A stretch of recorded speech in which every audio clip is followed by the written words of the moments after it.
कैसन रिश्तेदार हैं आप लोग? सवेरे सवेरे पी के आ गए हैं? सर, हाँ सर, हम छटका मामा हैं और ये बड़का मामा। सर हम लोग ओकर खूब अच्छा तरह से देखभाल करब सर। देखभाल करे खातिर पैसा चाहिए, हम लोग तो गरीब हैं ना। सर से केहू ये तरह से बात करेला? सर के ऊपर तो लक्ष्मी माई की कृपा है। 200-500 का चीज है सर, तो अन्नपूर्णा खातिर 1-2 लाख तक देवे का।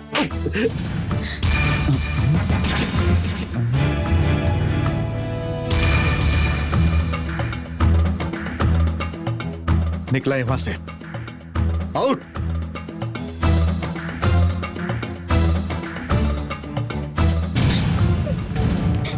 सुन, तू कहले रहे ना कि घर के मालिक बहुत पैसा वाला बड़न। राम प्रसाद के लड़की के ले जाई तो हम लोग के बहुत बहुत पैसा मिली, रुपया से हमार जेब भर दी है। राम प्रसाद कब वो हम लोग के खोजे भी ना आई। फिर भी लड़की खातिर हम लोग दौड़ के आ गए। ये चुप, थप्पड़ खाए वहां आई नहीं, थप्पड़ खाए खातिर तू कहले रहे ना कि तोके भी अपन हिस्सा चाहिए। ये वहां से जे पैसा मिली ओकरा में से तोके भी हिस्सा देवे के पड़ी, थप्पड़ में दी। चुप। बंटवारा चलत रही बच्ची के लेके, रुपया के बंटवारा होखत रहे। ये बच्ची के बेचे के रुपया में हिस्सा चाहत रही है ना, तो हम देव हिस्सा, हर एक रुपया के हिस्सा देव, और ऐसा हिस्सा देव जे तू लोग जिंदगी भर याद रखबा। चला निकला वहां से। हम लोग के कौनो रुपया पैसा ना चाहिए, अपन पैसा आप अपने पास रखी। हमार भगनी के हम लोग के दे दी, हम लोग ले जाए। ये पेकर लोग के निकाला वहां से। का हम लोग? चलो निकला वहां से, निकला जाओ वहां से, निकला वहां से, चलो जा। बात सुनी सर, जाओ। लेकिन सर चलो निकला वहां से, चलो जाओ। ई तरह से घर पे बुला के अब तनिको आवाज केले तो पुलिस के हवाले कर दब। चलो निकले वहां से। अरे सर पैसा के गर्मी है, पैसा के लालच में तू लोग जे मर जाए इससे करबा, लेकिन चलो निकले यहां से। चलो यहाँ से, ठीक ना। चलो जाओ। और दोबारा ही घर के आसपास नजर एला तो आंख निकाल ले। सर गेट बंद कर दें सर। रुका,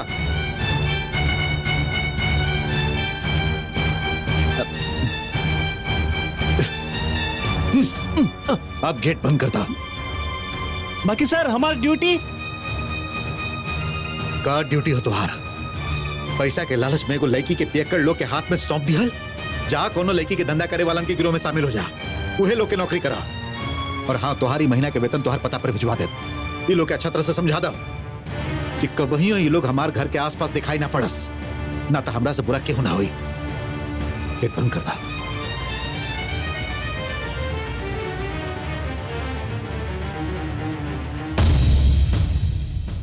ग्रह के फेरा है भौजी, ग्रह के फेरा। ई घर में अपशगुनी के चलते ग्रह के फेरा लग गई है। शनि के नजर लागल है, 7.5 चल रहा है, 7.5।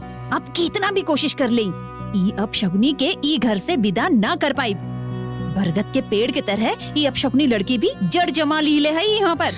कुलच्छनी, बदमाश।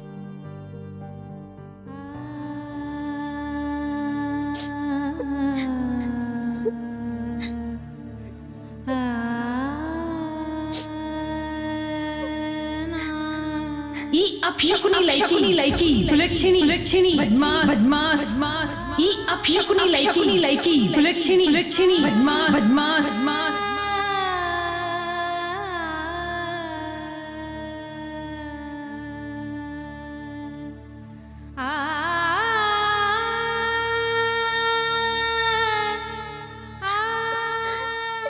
बाबू साहेब, हमके एवन से कहीं मत भेजी।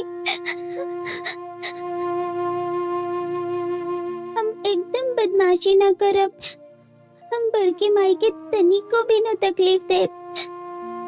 हम अच्छी बच्ची बन के दिखाई। हमके कहीं भी मत भेजी बाबू साहेब।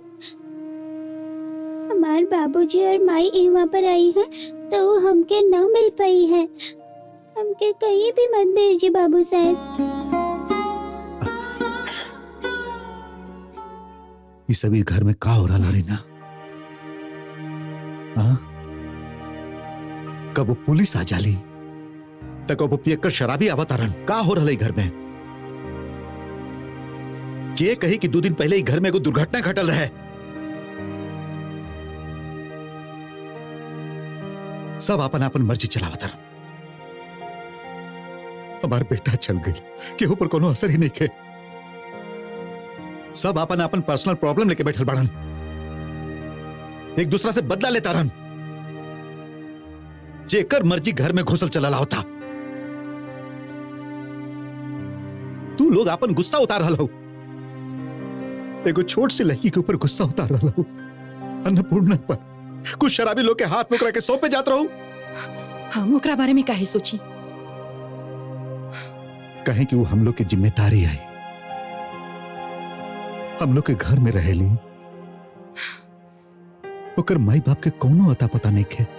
अब गलत कह रहा नहीं, माई बाप के न रहला पर उहे लोग गार्जियन बाड़े। वो शराबी लोग के हवाले करबू?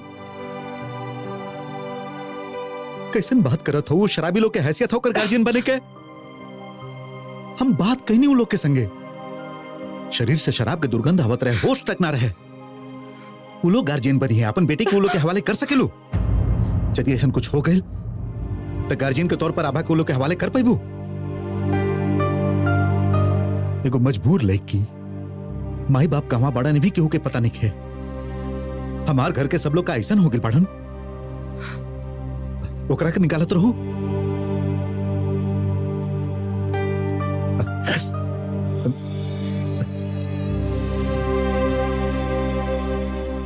रीना, हम जाने लें कि तू बहुत दुख में हो।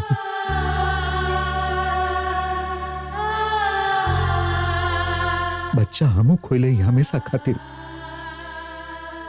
राजा खाली तोरे बेटा ना रहे, हमार भी रहे।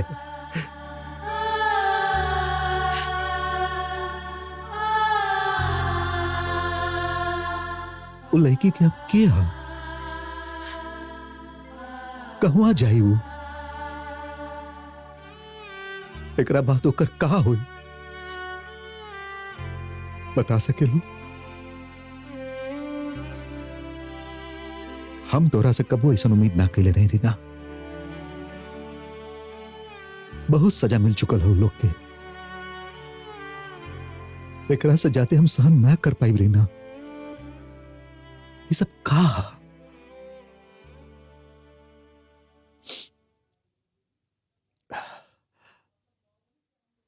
हम एगो बात फाइनली बता देते हैं। जब तक अन्नपूर्णा के माई बाप वापस ना मिलेलन, अन्नपूर्णा तब तक एमे रही, हम लोग के संगे। तुहार ना सही हमार बेटी बन के रही, और ये हमार फाइनल डिसीजन है। एकरा में कोनो फेर बदल ना हुई।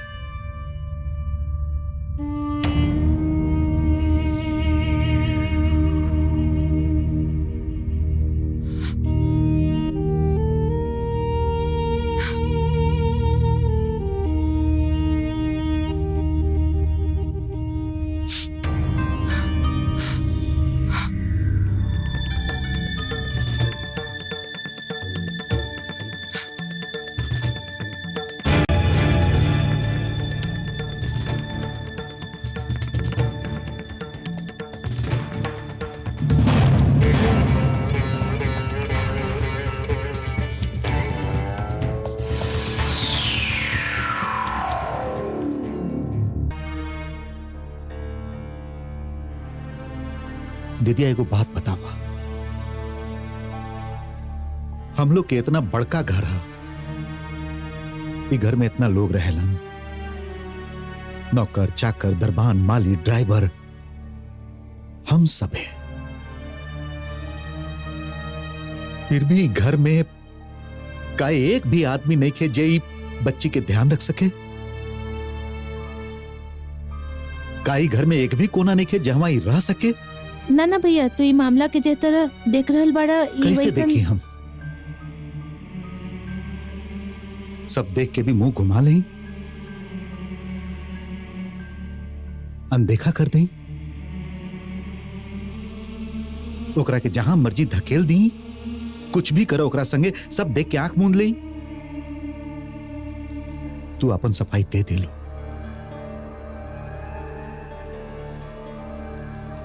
सफाई दे दिलू कि केहू भी तोहार नेखे सुनत। हम जाने ली कि तू रीना के समझावे की कोशिश कैले होखबू, बाकी समझा ना पाऊ। रीना के बात सुन के कुछ शराबी लोग के हाथ में ओकरा के सौंपे जात रहो। भैया हम का बोली? का बोलबू?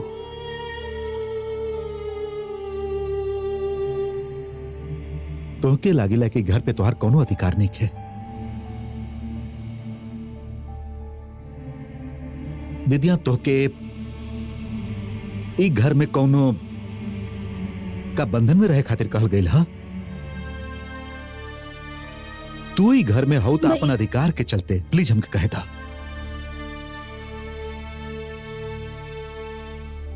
तोके के कहले हा कि तोके एकर ओकर सबके बात माने के पड़ी? ई घर में तू पूरा अधिकार से रहो दीदिया।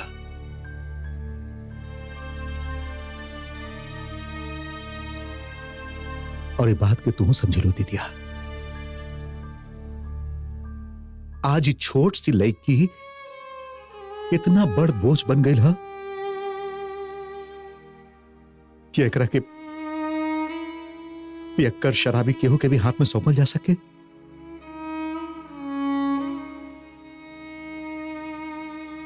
ओकर जिंदगी के कोनो मोल ही नहीं खे। इंसान के जिंदगी का इतना सस्ता दीदिया।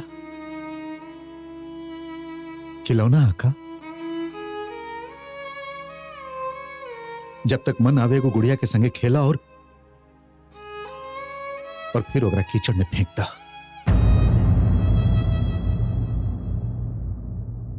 सोनू का कहलो तू? का कहलो? का कहलो? अन्नपूर्णा ना गईली? ना, सच?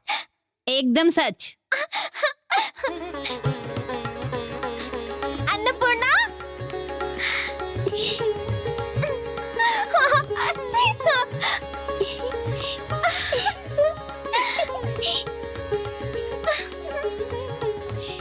सुनो चंचला, हमके तो से कुछ बात करे क्या?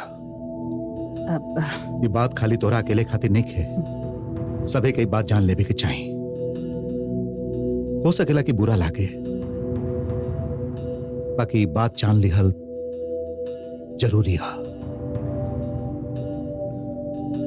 अन्नपूर्णा के माई बाप यहाँ नहीं खन, वो अकेली है।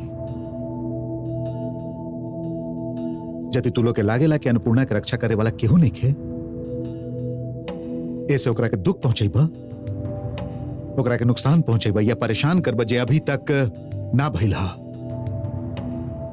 बाकी यदि भविष्य में ऐसा करे के बारे में सोचला भी, तब फिर तू लोग के कड़ा से कड़ा सजा मिली। ऐसे ध्यान रखिया और सभी कई बात बता दिया। राम प्रसाद के जमानत मिल गई हा, बाकी राम प्रसाद और गौरी अभी तक घरे ना लौटल बड़ा। नौकर भी एगो वजह हमके लागता कि राजा के दुर्घटना से लोग बहुत परेशान बढ़। बाकी आज न तक कल वो लोग लौट आई हैं। बाबूजी लौट आई है? वाह, का बात है। बाबूजी छूट गईलन। माई और बाबूजी दोनों संगे लौटी है। हुआ तो सुन लो बाबू साहेब का कहलन। हाँ, वो लोग लौट आई हैं। और सुना, जब तक वो लोग लौट के ना आवे तू हमरा संगे रहबो ई घर में। और तो के जे भी चाही तो हमके बताइया। हम सब जादू से ले आए, ठीक है?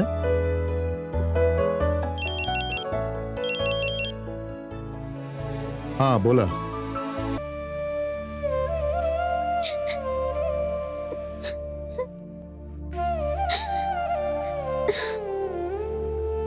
तोहार कपड़ा जहाँ पर रहे वहाँ पे रख दे अन्नपूर्णा। तू ही तो कह लो कि समान जगह पर ना रखला से गौरी आंटी गुस्सा हो जाएली। पागल, अबे तक रो रहे हो। हमके माई और बाबूजी की याद आवेला ना तो रोना आ जाला। अब तो मामा लोग चल गएलन, अब हमके और रोना ना आई, सब पहले जैसन हो जाए।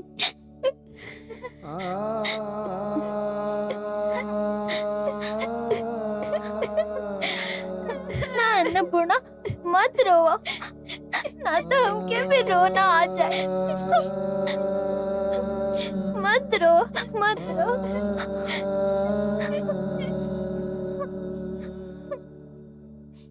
जरूरी काम खातिर पूरा जिंदगी पड़ल है भैया। रीना पूरा पूरा दिन परेशान रहेली। ओकर मन में जे तूफान उठ रहल है, ओकरा बारे में तो खुद समझ सकेला। प्लीज कमरा में जा भैया।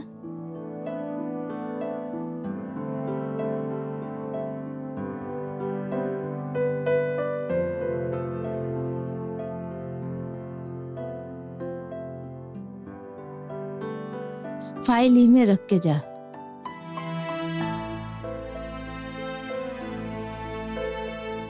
रीना के संभारे के हुई भैया। यदि तू अपना आप के ओकर जगह पर रख के देखबा त तू ठीक से समझ पाइबा कि वो कुछ गलत नहीं की कहत।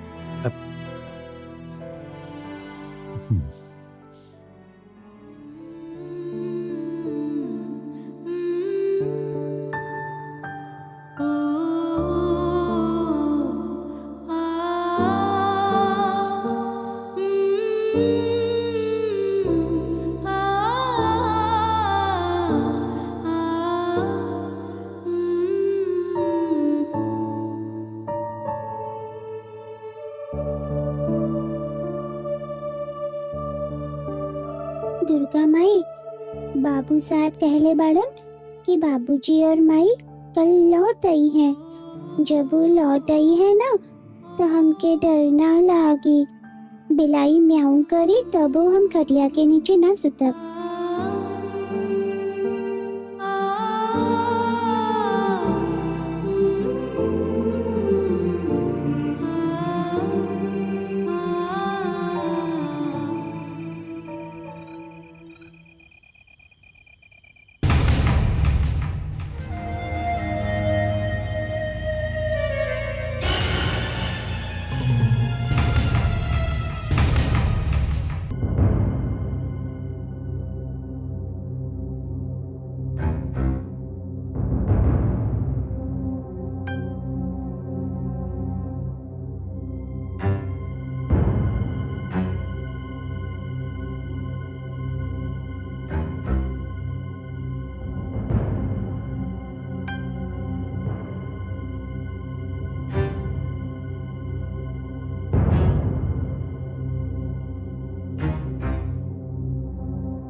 ना रहे द केहू सुतल इंसान के जगावल ठीक नहीं खे।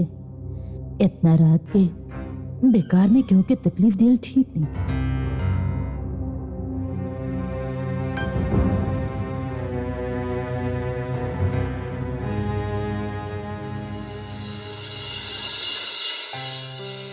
माई, तू जब आईबू ना तो ई साड़ी पहन के तू हमार बगल में सुत जाई है, और हम हूँ हाथ पैर चढ़ा के सुत जाए, और तू ना हमके वो गाना गा के सुता दिए है। पूर्णा सोने चली, हवा धीरे आना,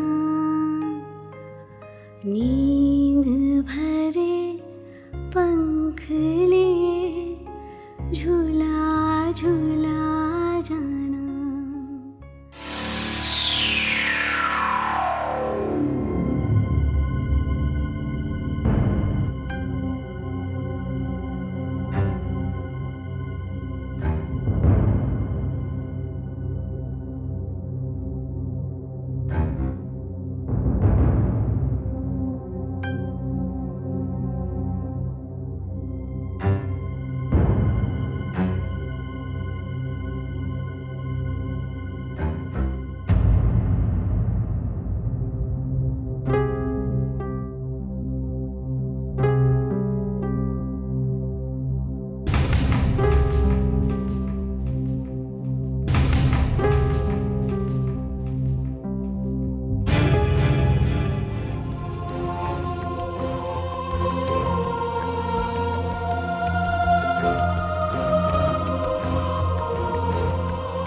गौरी,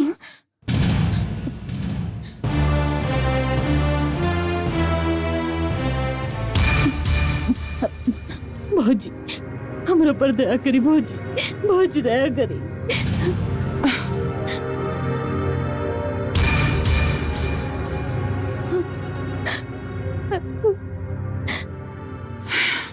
बोला का दया कर सकेली हम? भौजी अन्नपूर्णा के बाबूजी के छुड़ावे खातिर 5,000 रुपया चाहिए।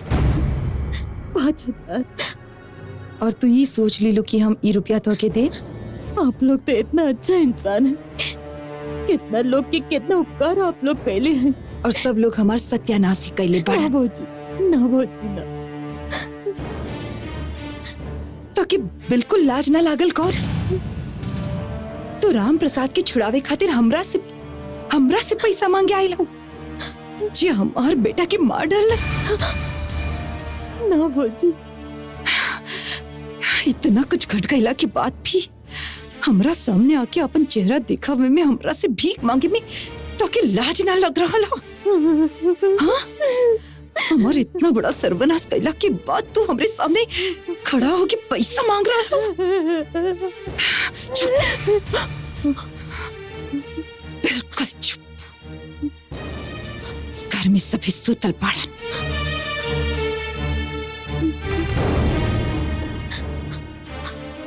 हम आपके दर्द समझ सकत है भौजी। हम एगो माई है, माई के तकलीफ का होला। आप हमके डांटी मारी कुछ भी कर ली, बाकी कुछ भी करके हम लोग राजा के लौटा तो ना सकेली ना। आपके जे चोट पहुंचला वो गाँव के तो हम लोग ना पढ़ सकेली ना भौजी, कब वो ना पढ़ सकेली। आप इस तरह से हमारा से मुंह मत फेरी, दया करी भौजी। एकर बदला में अब जे भी करे के कब भौजी, जे कुछ भी हमके हर जैसा मंजूर है, हर हुक्म मानब हम। बहुत रात हो चुकल है गौरी। भौजी ठीक है, जब तू हमार भला चाहेलू तो हमरा खातिर एगो काम करबू गौरी। अब जे भी कहो। तू और राम प्रसाद भविष्य में ही घर के गेट के अंदर कदम ना रखबू।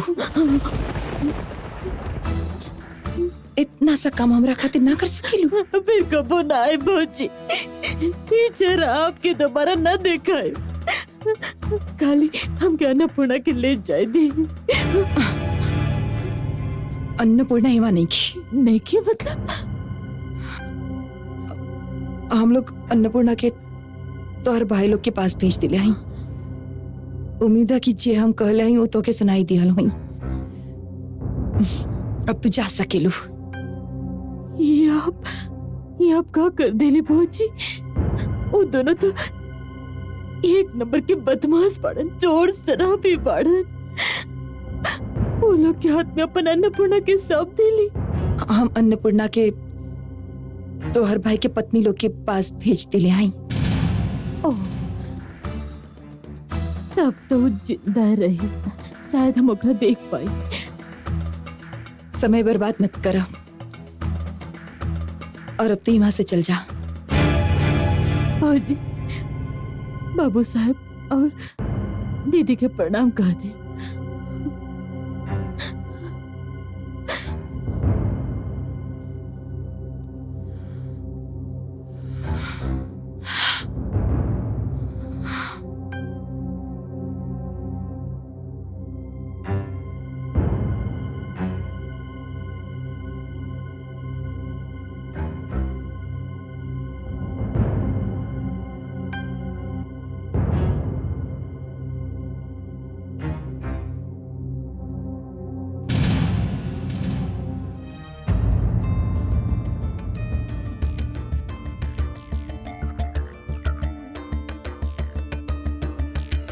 रीना,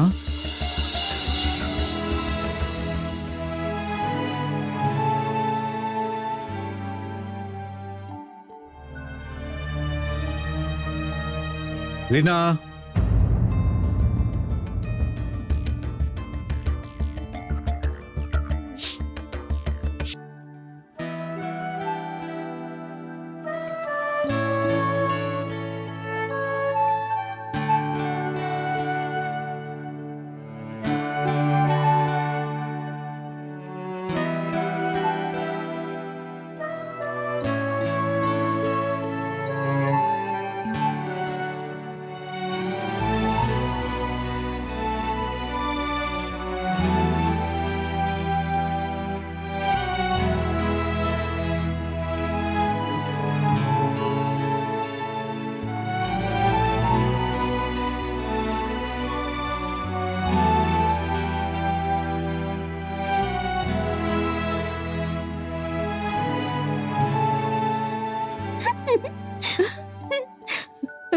हुआ ये कौन सा भूत था?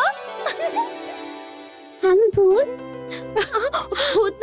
भूतनी। हम भूतनी।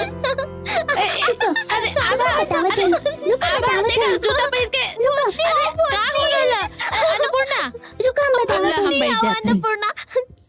अच्छा हम एकदम सवेरे उठ गईली। अच्छा नहैली, बाल बनौली, कपड़ा पहनली, सच धज गईली। पाउडर लगा के भूतनी बन गईली। ए आवा बहुत मारब। अच्छा फुआ, हाँ बेटा, अच्छी ना लग रहा है। तू बहुत स्वीट लग रहल हो। तू एगो परी के तरह सुंदर लग रहल हो। एकरा बाद अन्नपूर्णा सज धज के पंख लगा के माई खातिर इंतजार करी। बाकी यदि अन्नपूर्णा अभी खाना ना खाई तो ओकर माई के तकलीफ होई, बहुत दुख होई। बोला तब का होई?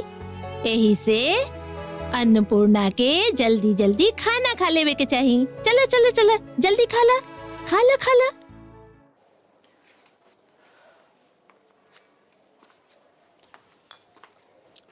कुछ दिन खातिर दिल्ली जाए के हुई। कल सवेरे के फ्लाइट है। सांझ के मिनिस्टर के संगे अपॉइंटमेंट है।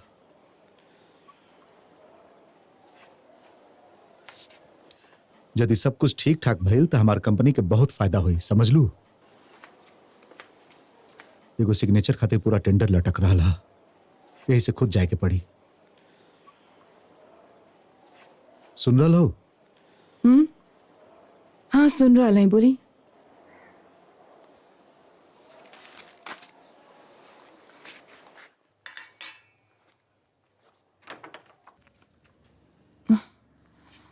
का भइल तो के? कहाँ कुछ भी तो ना। एगो बात हम पूछी, कल इतना रात के बाहर का करत रहो? आप तो दरबान के भगा दिले।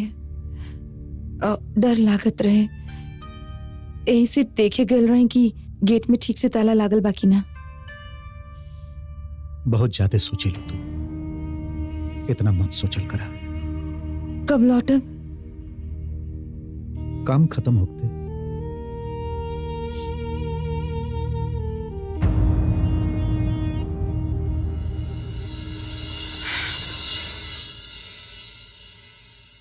जा।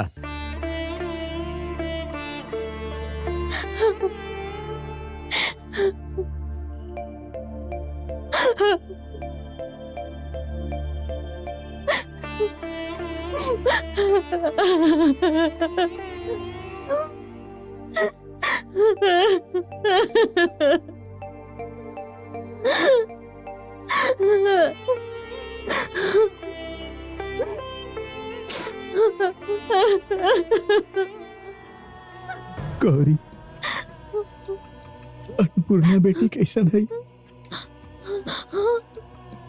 हम लोग अन्नपूर्णा के तोहार भाई लोग के पास भेज दिले हैं। का हो गेल गौरी? चुप काहे हो गेलो? अन्नपूर्णा बेटी के का कोनो दूसर जगह छोड़ दिलो? ओकरा के कवा रखी बोली। वो समझे कि हम लोग के संगे ही। बाबू साहेब आयल रहन,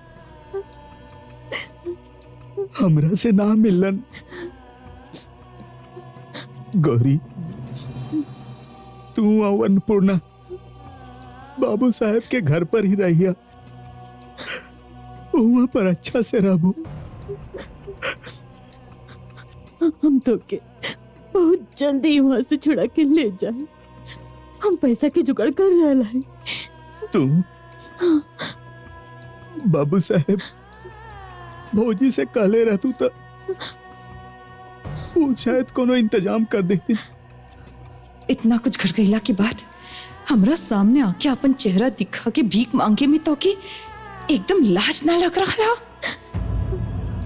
सोच रहा है कि भौजी से कहा। ए, रोवल धोवल बंद करा, सर आ गइल बाड़न।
भाई साहब, हम मुसीबत में है।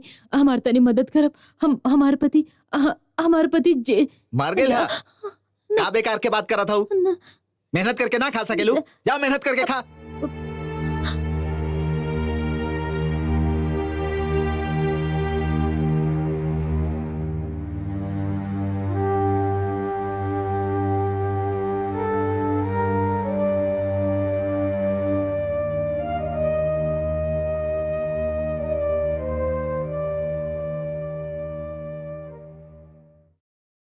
बाबूजी और माई आई है तो चौक जाई है।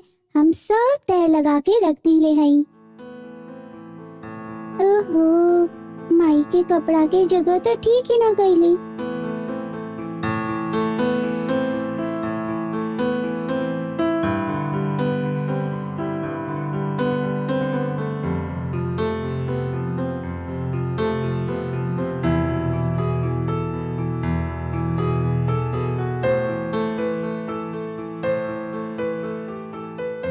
अरे प्लास्टिक बिछाओ, आज तो जम के सत्तू खाई। हाँ, चला। अरे संभाल के, हाँ ठीक से इस सत्तू रखा। के अच्छा तरह से सनिया। ये पकड़ा, वहाँ पर चाकू रखा ला, देखा। कह रे तीखा मिर्ची नहीं खे का? काहे तुहार घर वाली के तीखापन कम हो गई का? अरे मजाक अच्छा रहे। कहाँ बकत रहे ले। हाँ।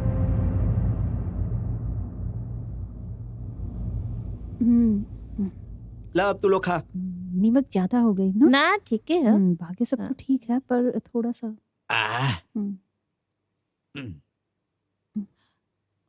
हाँ ना ना, सब हमके तो ठीक लगत। ना ना।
माई के कपड़ा यहाँ पर?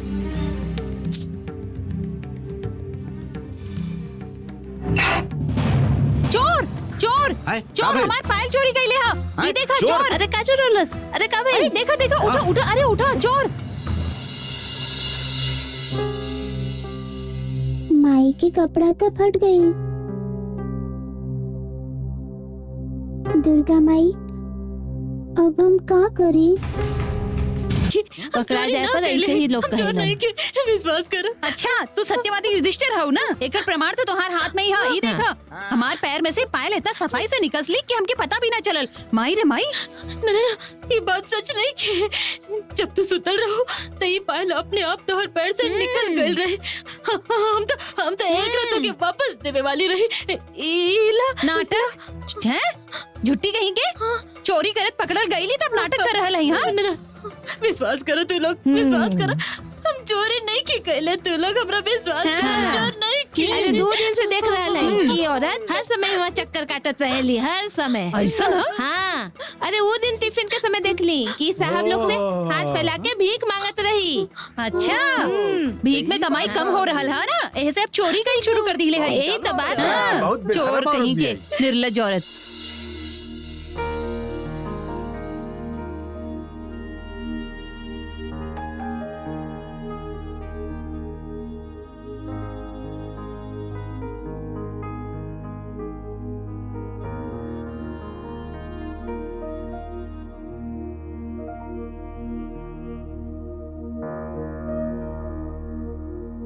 ये देख ले कि हम साहब लोग से भीख मांगत रही।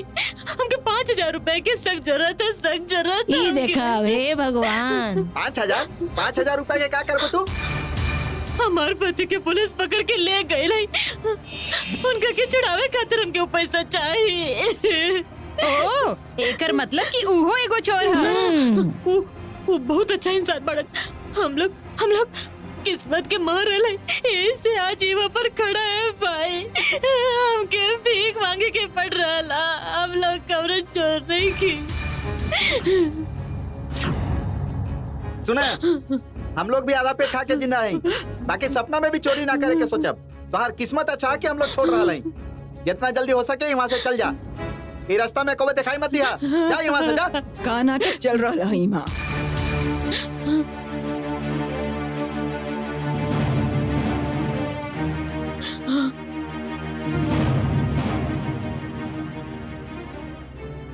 एगो लड़की के अकेली पाके तू लोग परेशान करे ताड़। लागता इवा तो औरत सब भी खड़ी हैं। लड़की होके दूसर लड़की के छेड़छाड़ खड़ी होके देख रहा हो। वाह, यही से कहल जाला कि औरत ही औरत के सबसे बड़ा दुश्मन होखेली। लाज ना आइल तू लोगन के?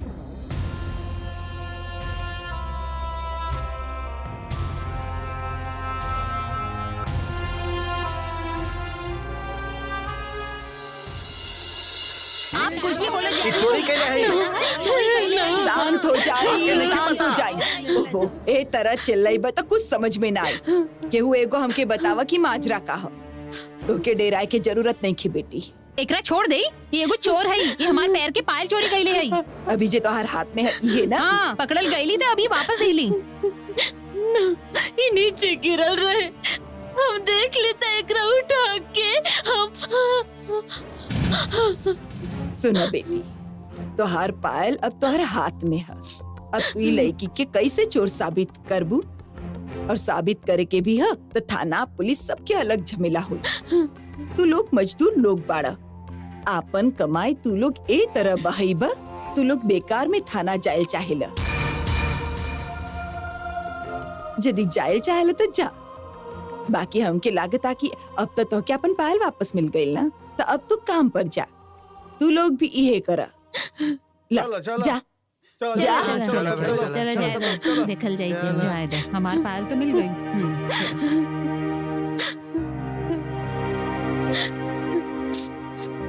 तू सचमुच चोरी कैले रहू? ये लोग जे कुछ कहत रहन का उ सच रहे?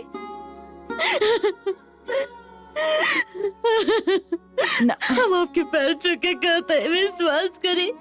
हम हम चोरी ना करले, हम चोर नहीं किए। अरे उठा उठा उठा उठा उठा। जब तक केहू के पैर पर गिरल एगो गलत बात है। जब भी तू केहू के पैर पड़बू ना तो तोके पूरा जिंदगी ओकर पैर के नीचे ही रहे के पड़ी। जब तू जाने लू कि तू कोनो गलती नहीं खो कैले तो काहे तू सबके पैर पकड़त हो। पैर पकड़े से एका सब समस्या के समाधान हो जाई ना हो खेला। अपना ऊपर भरोसा रख। दुर्भाग्य, दुर्भाग्य हम के वाला के खड़ा कर देले हो। अपने ऊपर ही काहे, आजकल तो हमके भगवान पर से भी विश्वास उठ गइल हो। एकर मतलब एक समय में तू भगवान पर विश्वास करत रहो, बाकी अब ना। काहे करी हम भगवान पर विश्वास? बताई।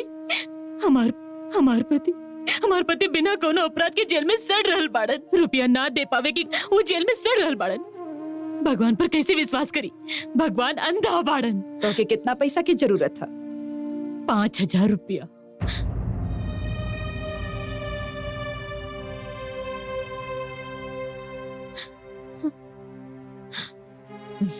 आवा हमरा संगे।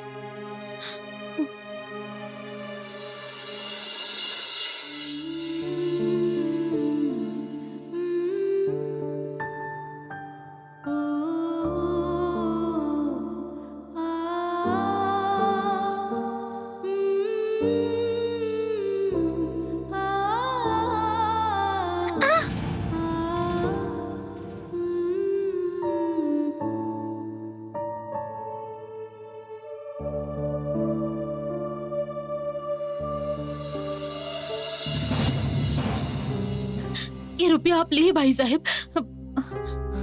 ऐसे का देख रहा है? ना ना, ये रुपया हम ना ले सकेली। ये आप का कह रहा है? आप ही थाना में हमार सहारा है। आप ही तक कह रहे कि 5,000 देला पर साहेब अन्नपूर्णा के बाबूजी के छोड़ दी है। हाँ बोले तो रही। तो फिर ये रुपया ली और एक हस्बैंड के छोड़ दी।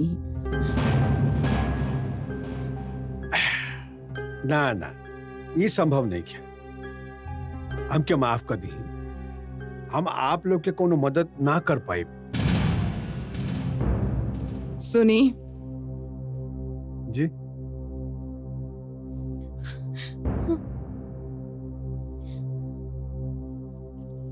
ये रुपया का कम लग रहा। ना ना, गलत मत समझी। इनका के तो हम अपन बेटी समझेली। तो फिर अपन बेटी के खाली हाथ काहे लौटा रहा है? हम मजबूर हैं। काहे? जे ऑफिसर रुपया लेके काम करे वाला रहन, उनकर यहाँ से ट्रांसफर हो गई।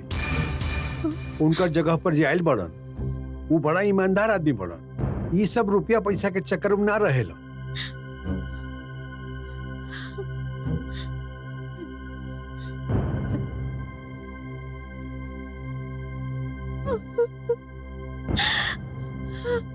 अब घरे जा बेटी।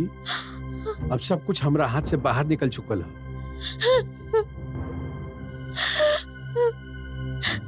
एक बार अन्नपूर्णा के बाबूजी से मिलवा दी ना। उनका भी यहाँ से सेंट्रल जेल में भेज दिया गई। सेंट्रल जेल? ये कहाँ पर है? एक रात में इतना फेर बदल, कोनो वजह है का? हाँ वजह बा। राम प्रसाद के केस अब बहुत जटिल हो गई। वो अब मर्डर केस के गुनाहगार है। बाकी जे गौरी बतौली, उनकर केस तो अभी तक कोर्ट में भी ना आयल। और ये सब यहाँ सब कुछ होखेला। अगर पहचान होखे तो मुर्दा भी जिंदा हो जाला। शांतनु चौधरी के पत्नी के संगे कमिश्नर साहब के कोनो गहरा रिश्ता है। अब बाकी आप लोग समझ ली। साहेब, हाँ? सर बुला रहल बा। हमारा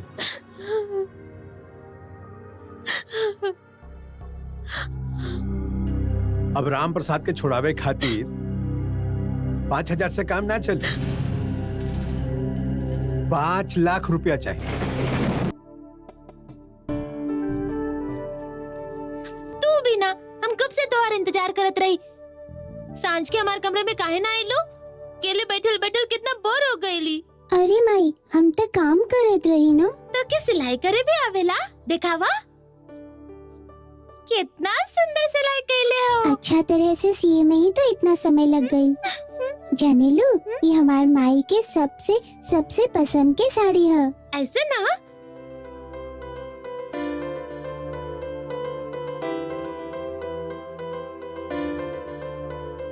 सच में बहुत सुंदर है। कैसे फट गई? हमरा चलते बाबूजी और माई आई है, यही से हम घर साफ करत रही तब ही ये। ओह, अब जदी गौरी आंटी तो के डटी है तो? अबू ना डटी है, यही से तो हम सिलाई कर रहल हई। जाने लो, हमार माई जब भी साड़ी पहरेली तो बिल्कुल दुर्गा माई जैसे लगेली। दुर्गा माई घूंघट करेली का? ना रे, पूजा करत समय जब हमार माई साड़ी पहरेली तब वो एकदम दुर्गा माई जैसन लगेली। पूजे गोल टिकुली लगावेली ना, वो बिल्कुल दुर्गा माई के तीसर आँख जैसन लागेला और उनकर खुलल बाल भी एकदम दुर्गा माई जैसन ही लागेला। किस्मत के फेर देखी, जिंदगी कब का मोड़ ली। अब ही कुछ घंटा पहले हम खाली 5,000 रुपया के इंतजाम खातिर का कुछ न कैली, लोगन से भीख तक मांगली, ये सोच के कि 5,000 रुपया मिली तो हम अन्नपूर्णा के बाबूजी के जेल से छुड़ा के लाइब। हमार सब उम्मीद जब खत्म होके लागल, उल्टा चोर करके सब हमके मारे दौड़ल रहन, तब आप देवी दुर्गा की तरह हमरा सामने आके खड़ी हो गईली। हम कोनो देवी नहीं की, हमहू तोहरे तरह एगो साधारण इंसान हई। हमरा खातिर तो आप देवी ही हैं। आप हमके 5,000 रुपए देवे खातिर भी तैयार हो गईली। आज के समय में के ऐसन करेला? हमार किस्मत ही फूटल है। 5,000 अब एक ही मिनट में 5 लाख हो गई। सब कुछ अब हाथ से बाहर चल गई। तोहार पति के भी इतना दूर भेज दिलन। अब तो हम उनका से आसानी से मिल भी न सकेली। हम 5 लाख के इंतजाम करके ही रह। जब तक 5 लाख के इंतजाम ना हो जाला, हम इस शहर से बाहर बिल्कुल न जाइब। हम अन्नपूर्णा के बाबूजी के जेल से बाहर निकाल के ही रह। आप खाली हमार थोड़ी सा मदद कर दी दीदी। हम तो के बेकार के सपना ना देखाई। 5 लाख रुपया देवे के हमार हैसियत नहीं खे। 5 लाख रुपया के मतलब समझे लू ना? हम खाली ये जाने ली कि हमके तब बस 5 लाख रुपया चाहिए, ओकरा खातिर कुछ भी करब। हमके तो के ना कहे में बहुत खराब लग रहा है। बाकी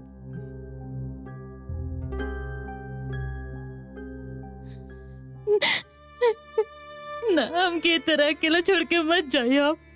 यदि आप चल गए तो हमरा खातिर मरे के अलावा कौन रास्ता ना बची। हम आपके पैर पड़े थे। आप चल गए तो हम अपना आप के खत्म कर ले।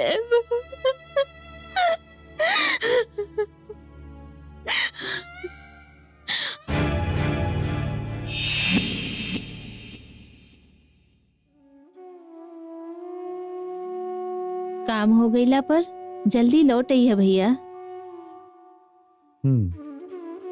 शायद 2 दिन के मामला हो गई तो लौट आई।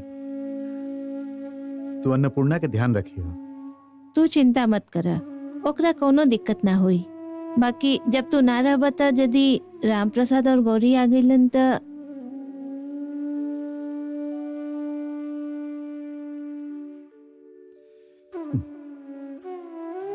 दे दिया।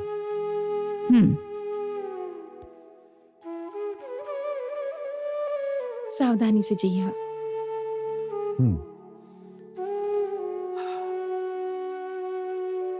सावधानी से रहिए।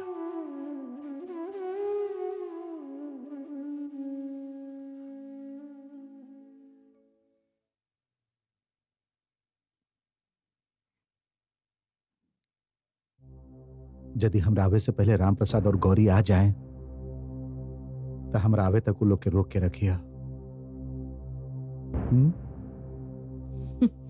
चले।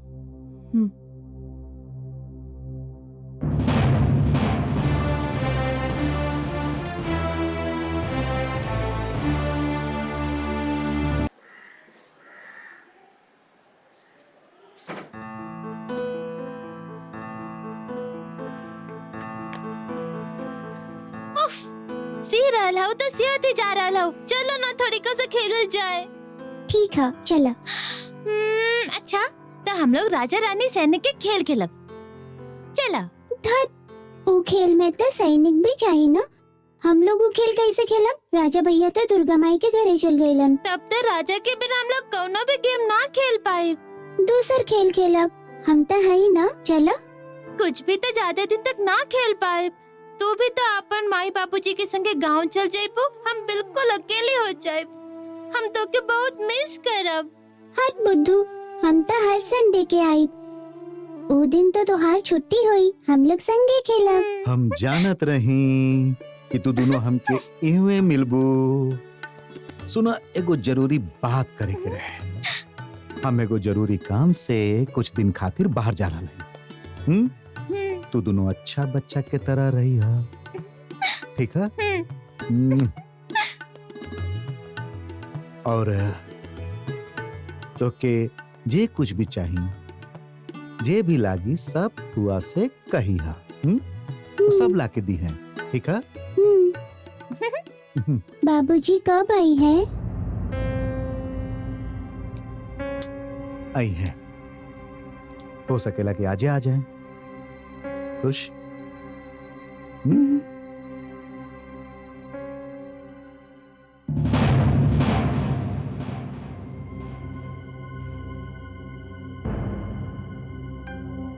हमरा आवे से पहले यदि राम प्रसाद और गौरी आ जाएं, तो हमरा आवे तक उनका के रोक के रखिया।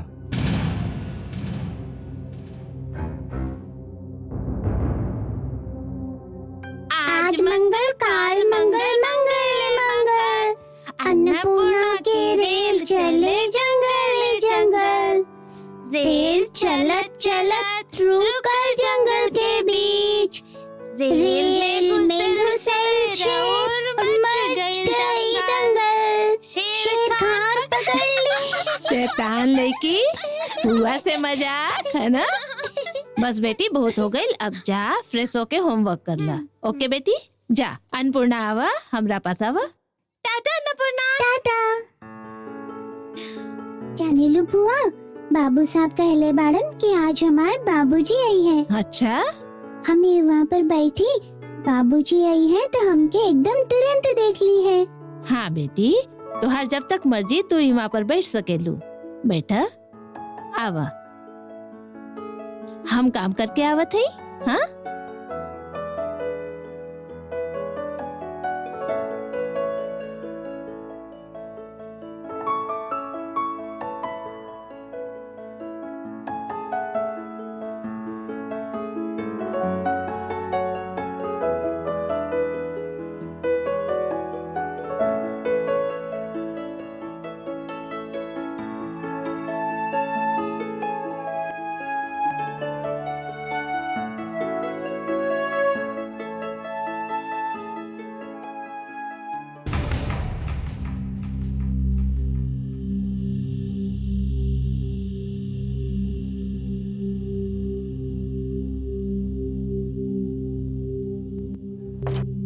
बाबूजी आइल बाड़न।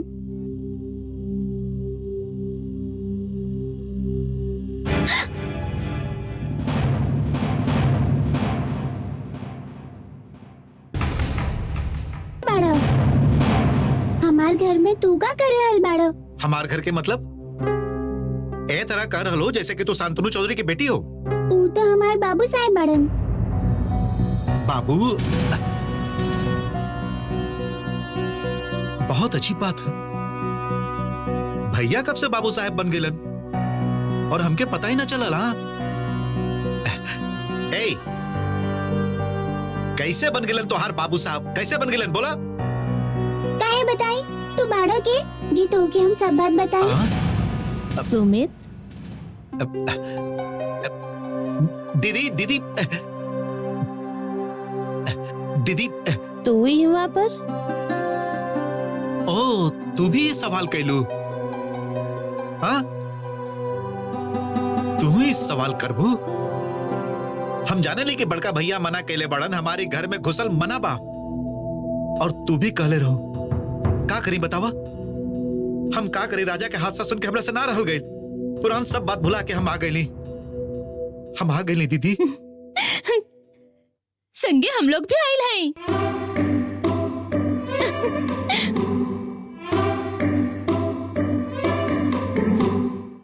तू लोग कहाँ आयल बड़ा हुआ?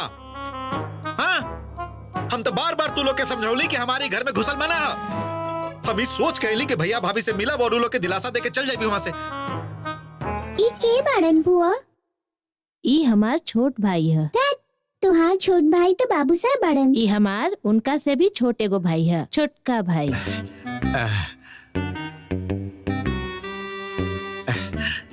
एकदम बढ़िया माई है। एकरा कहाँ से ले आयलू? हाँ, ई अन्नपूर्णा है, राम प्रसाद और गौरी के बेटी। राम प्रसाद मतलब वो आदमी जे राजा रहेगा के। ना। तो के जब आवे के ही रहे तो राजा के शोक सभा में कहे नहीं ला। शांतनु अभी वहाँ पर नहीं खे, दिल्ली गई है। रीना अंदर कमरा में है, तो चाह तो मिल सकेला। हाँ? कहते हैं कि तू मिलल चाहेला तो जाके मिल सकेला।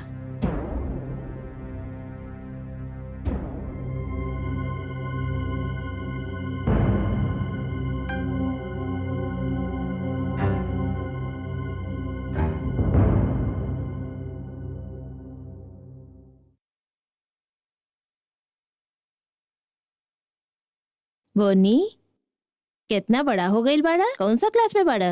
कोनो क्लास ही नहीं खे। चौथा क्लास में 2 बार डब्बा गोल हो गई, बस स्कूल छुट्टी दे दिलस।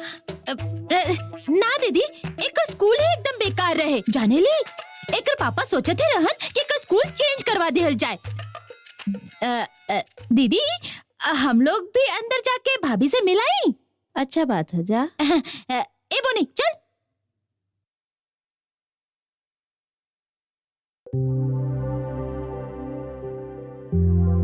फुआ जी, तुहार ऐसन भी एगो भाई हो, हम जानत ही ना रही।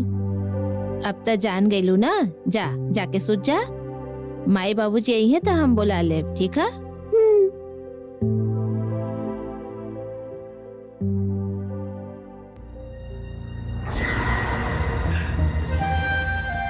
भाभी,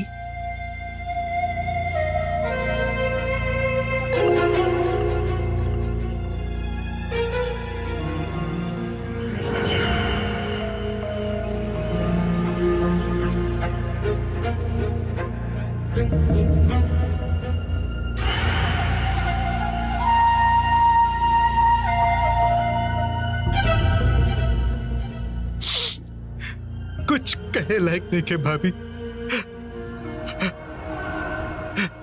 हमार जवान लड़खड़ा रहा है। खाली हम ही ना भाभी, राजा के खबर सुन के तब सुनीता भी चौंक गई रही। कुछ समझ में ना आवत रहे कि क्या करी। 3 दिन तक कुछ खैली भी ना, गला के नीचे कुछ उतरत ही ना रहे। का करल बाड़ा? 3 दिन तक तब हमरो गला से कुछो ना उतरत रहे। का करी बताई? पुरान सब बात याद करके यदि हम यहाँ ना आई थी तो खुद अपने नजर में गिर जाती भाभी। पुरान सब बात रहे दो सुमित। ना, असल में ये सच है भाभी, सच। हम जाने ले कि हम यहाँ आए तो इस सुन के बड़का भैया नाराज हो जाइए, और यदि आमना सामना भइल तो हो सकेला। भाभी प्लीज, फिर भी हम तोहरा सामने हाथ जोड़ा थी। हम एक बार बड़का भैया से मिलल चाहते। प्लीज भाभी। जरूर मिलिया। बाकी शांतनु तो अभी नहीं खन। तू लोग के कुछ दिन यहाँ रुके के पड़ी। ना भाभी, ई ना हो सकेला। काहे ना हो सकेला सुमित? ये हम कह रहा नहीं। इका खाली तोहार बड़का भैया के घर है, हमार नहीं खे। भाभी, कम से कम अपन भैया के लौटे तक तो रुक जा। तू बहुत दुबरा गई हो सुनीता। ऐसे ना भाभी, थैंक्स। एक खड़ा काहे बड़ा, जाके पैर छू। अरे रह दो, रह दो। बाप रे, इतना बड़ा हो गई। तू लोग रुका, हम तू लोग के रह के इंतजाम करे थे।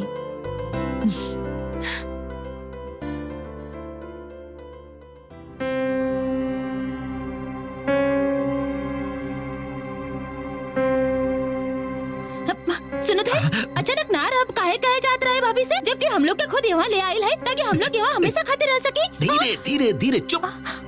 चिल्ला कहे रहो लोग। भाभी जब कहली कि दुबरा गए हो तो थैंक्स भाभी।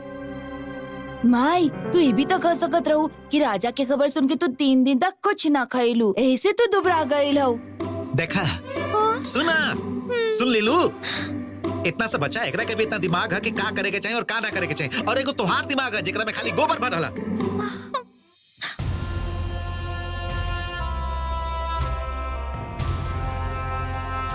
ए माई, कब आईबू तू? कल नींद से जगला से पहले यदि तू आ गईलू तो फिर हम जब सुत के उठब तो देखब कि तू दिया जरा के पूजा कर रहल हऊ।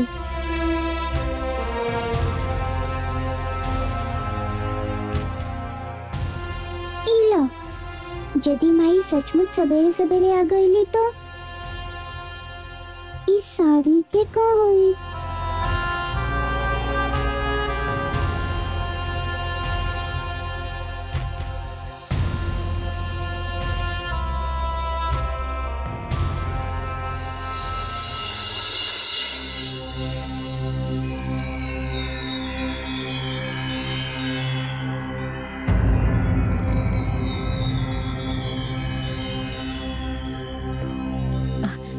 ड्राइवर भैया, ए ड्राइवर भैया, दीदी के घर और कितना दूर है? आधा घंटा के रास्ता है। दीदी कहला है कि वो हमके अपना यहाँ काम दिया है, बहुत अच्छा काम है। तू जाने ले कि का काम है?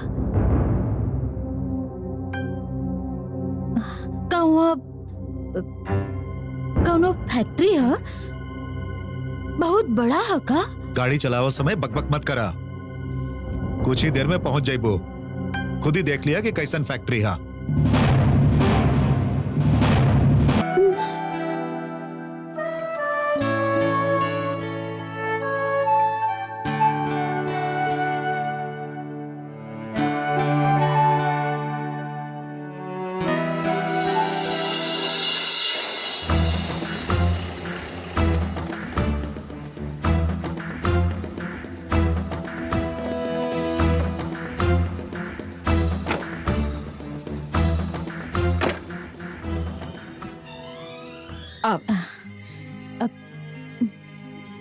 अच्छा, एगो बात पूछी? हाँ हाँ, बोलो बोलो। अच्छा, 5 लाख रुपए तो बहुत ज्यादा है। इतना कमाए में कितना समय लगी? इस सवाल तो खुद से ही पूछा। सब कुछ तोहरे हाथ में है, तू जितना जल्दी चाहो उतना जल्दी हो जाए। दीदी दीदी, हमके बहुत जल्दी है। हम दिन रात मेहनत करब।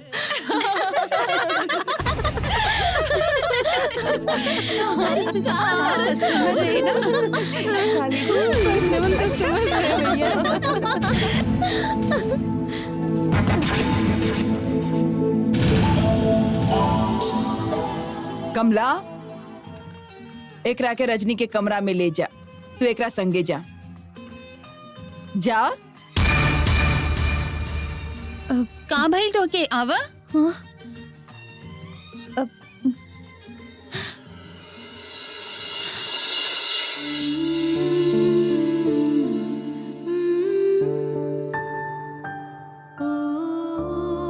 सोच जाई ना थोड़ी का देरी बाद।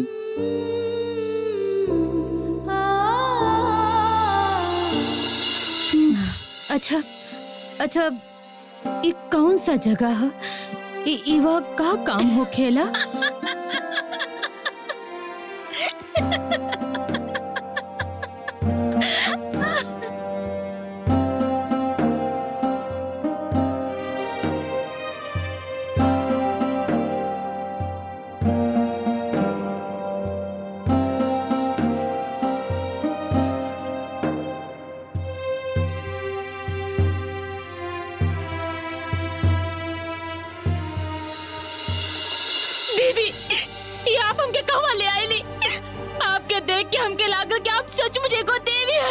सचमुच एगो बहुत अच्छा इंसान है आप हमरा तरफ सहायता के हाथ बढ़ौले रही।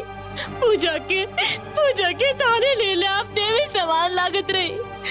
कहीं है आपके रूप हो, कहीं है आपके धर्म हो, बोले आपके धर्म आई। सुनो बेटी, इवा जे केहू के भी तू देख रहा हो, ये सभी सच्चा इंसान है, असली सोना है।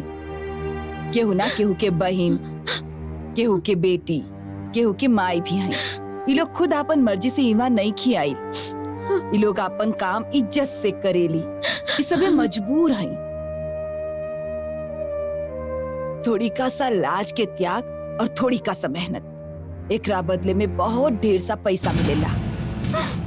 तू खुद सोचो गौरी कि तोहरा जैसे अनपढ़ औरत भला कौन सा काम कर सकेली जैसे 5 लाख रुपया कमा सके? उधार, भीख मांग के या चोरी करके तू 5 लाख रुपया ना जुटा सकेलू। अच्छा तरह से सोच, कल सवेरे तक तू हमके बता दी है। एकरा बाद भी यदि तोहके इवा ना रहे के है तो हम खुद जाके तोहके पहुंचा देब। 80 90 पूरे 100 में सबके उजागल, चोर निकल के भागल। अक्कर बक्कर बम्बे बो 70 80 पूरे 100। ये कैसन खेला? बकवास खेला, कैरम नहीं खे। बाकी अन्नपूर्णा ना खेल पाई ना। तू एकरा संगे काय खेल रहा लो? इता काम वाली बाई के लेके आई। काम वाली के लेके का हो खेली? ई का तू काम वाली बाई नहीं खुद जानत? नौकरानी इतना नौकरानी के बेटी है। बोनी, ई घर में क्यों भी नौकर नहीं के? नॉनसेंस। जैसे ही हम कुछ नहीं जानत, हम सब जाने ली। ये को ड्राइवर की बेटी है जे राजा भैया के। बोनी आ रहा माई। ए बोनी।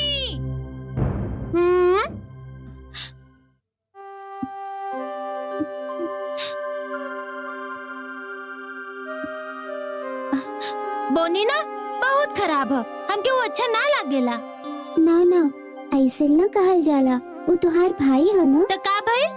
यदि हमार अपन भाई राजा भी तो के ऐसन कहत ना, तब वो हमके गुस्सा आवत। काहे कि तू हमार सबसे अच्छी सहेली हो, तू हमार बेस्ट फ्रेंड हो।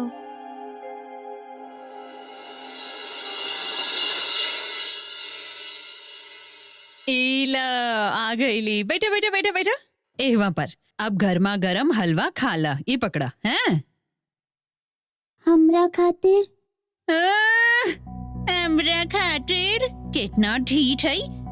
कौआ चलल हंस के चाल, मालिक के बेटी के संगे खेल के खुद के भी महारानी समझत है। हाँ आवेद तोहार बाप के तोहार पेट पर ना पीठ पर देब हम, कह देत है। यहाँ चंचला मौसी दिन भर बकवास करत रहेली। तू छोड़ अन्नपूर्णा, तू हमरा संगे खा। दर हम इतना थोड़ी कर खा पाई।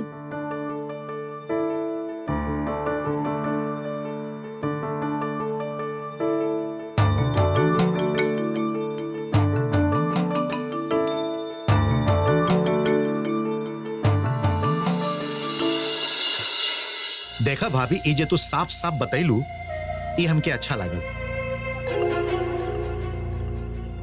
बाकी ये सब बात तू हमके कहे बतैलू?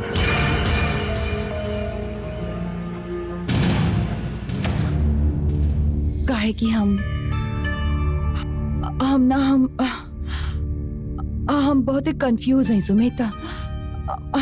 हमके समझ में ना आ रहा कि हम का करी, हमके का करे के चाहिए।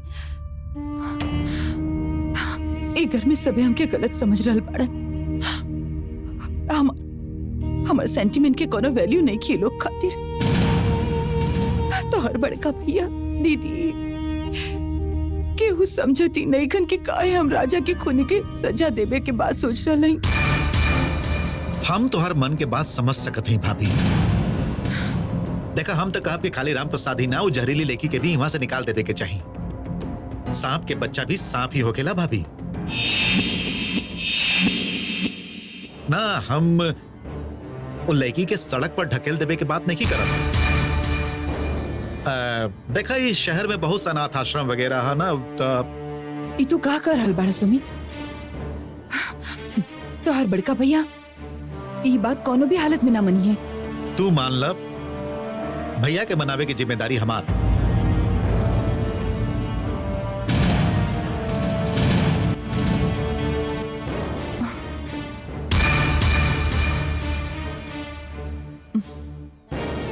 ठीक है ओहे करा अन्नपूर्णा के अनाथ आश्रम में ही भेज दे।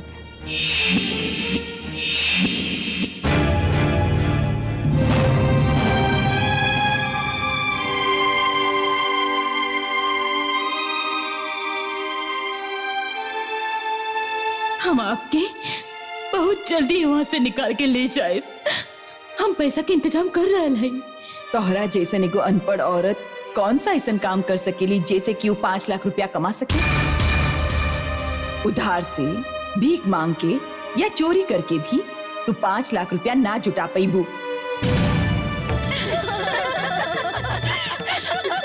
अजीब कस्टमर रहे ना, लेकिन रहे फैशनेबल।